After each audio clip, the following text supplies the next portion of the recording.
Welcome back, everyone. Coin Bros here with you guys for another weekly hunt through some coin.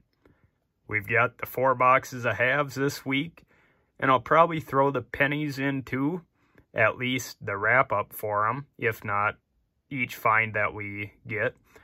We had 2 boxes of dimes as well, but unfortunately they are all uncirculated.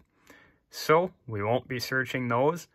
Our only shot for silver this week will be in the half dollars.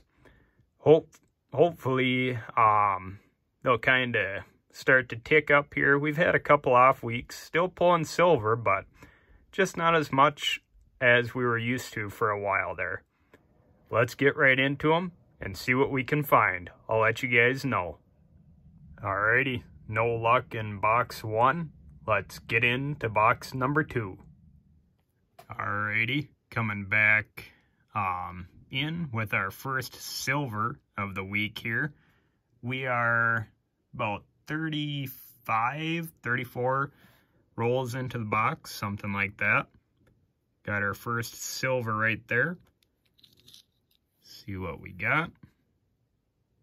1968 Denver. 40%er in pretty decent shape. And I don't know if this one will be a proof. Oops, as I drop it. Nope, no proof. So we'll keep on going. Got our first silver to get us started this week. Hopefully we can find some more. Let's jump right in to box number 3. Looks to be another slower week for us, but that's all right. We'll get into this final box of half dollars here. If we don't find anything, we'll get into the pennies and see what we can find there. We've got the pennies up here now. We'll get right into them. I didn't see any enders. So I think what I'll do is I will go through both boxes. If I find something super out of the ordinary, I'll bring you guys in for it. Otherwise, we'll go over all the finds in the wrap-up. We are at the wrap-up now. Just finished up with the pennies for the week. Came out pretty good overall. We ended up with 17 wheat pennies. Little pile of nothing too special for the Canadians. We did have one older one here, 1941.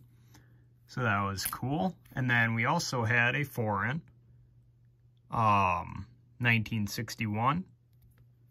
What was that? República de Panama. Pretty cool design there. All these wheat pennies here, nothing too crazy. Our oldest one that we pulled was a 1924.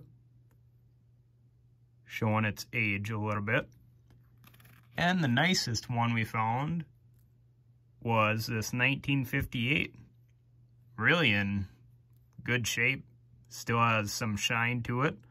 So I'll probably put that one in a flip just to keep it from rubbing against other ones in the rolls that I store them in. As far as half dollars go, you guys know we pulled that 40%er in our second box, I believe it was. So keeping on that silver streak, just barely, but we are. I'll go to this one next. Pulled the proof, 2006. Obviously, having been in circulation, it's not a perfect mirror finish to it anymore, but still a cool find. And the reason I pulled this one out, pretty hard to tell just by looking at it. I heard it when I was putting it back into the rolls, and by that I mean it sounded different because it was off weight. I've found 2 other ones like this before. I can't remember if they were 72s. I want to say they were 71s, but I'll have to double check. So I'll show you guys, oops. We'll do the normal weight of this clad proof. should be the same as any other clad $1/2. It's 11.2 grams. So we'll take that one off. Sorry for the shaky camera a little bit. And put this one on. That one is 10.4 grams.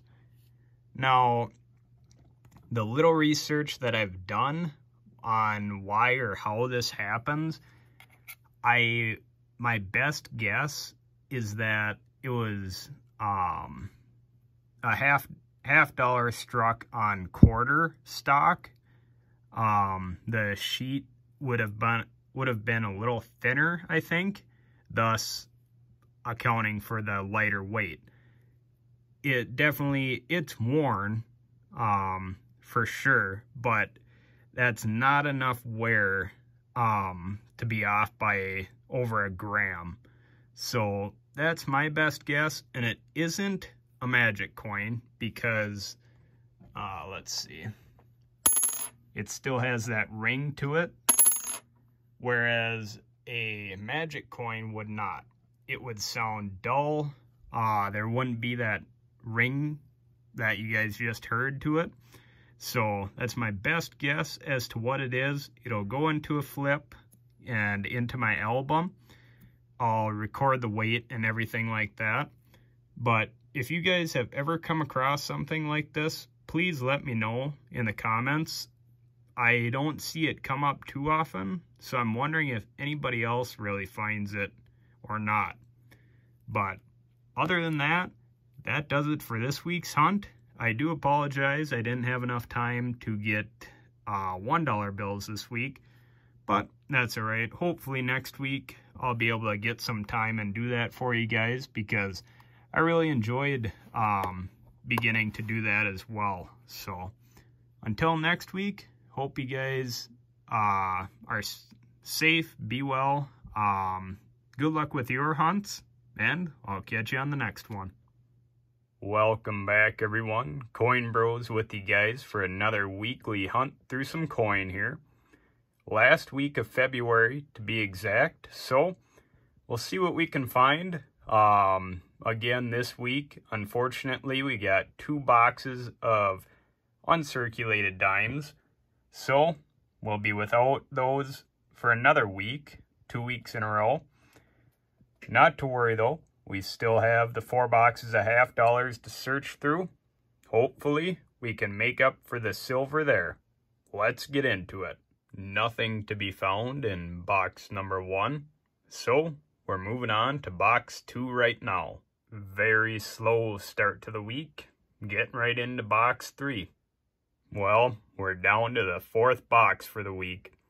Final shot to keep that silver streak alive that we've had for a very long time now. Hate to see it come to an end, but we'll see what we can find. Hope for the best. I'll let you guys know if we find some silver. Finally got through that last box of $1/2 for the week, guys. Unfortunately, our streak has been broken, but that's okay. We've been very fortunate with most of our hunts, really. And February was a pretty slow month as far as silver finds went. And this was the last hunt of February, so hopefully with March coming up here, we have a different outcome as far as the boxes go. Really looking forward to it. Hopefully it'll ramp back up for us soon enough. As you're watching this right now, I'm putting it together with the week before that coin roll hunt, because I just didn't have time to get that video out last week. So it'll be a 2-in-1. Didn't have too many finds that week either, but just throwing them both together for you guys. And I will be posting a separate video this week for a wheat penny box that I got. Not wheat penny box, but a box of pennies that had 5 wheat penny enders, and it was by far one of the best boxes that I have ever searched. So be sure to be on the lookout for that one. That was a really fun box. finding wheat pennies for me, I enjoy it just as much as finding silver. Silver is just worth a little more. So I appreciate you guys tuning in as always. And until next week, hopefully you guys are having luck with your hunts and with your stacking. Keep up with those stacking goals, and I'll catch you on the next one.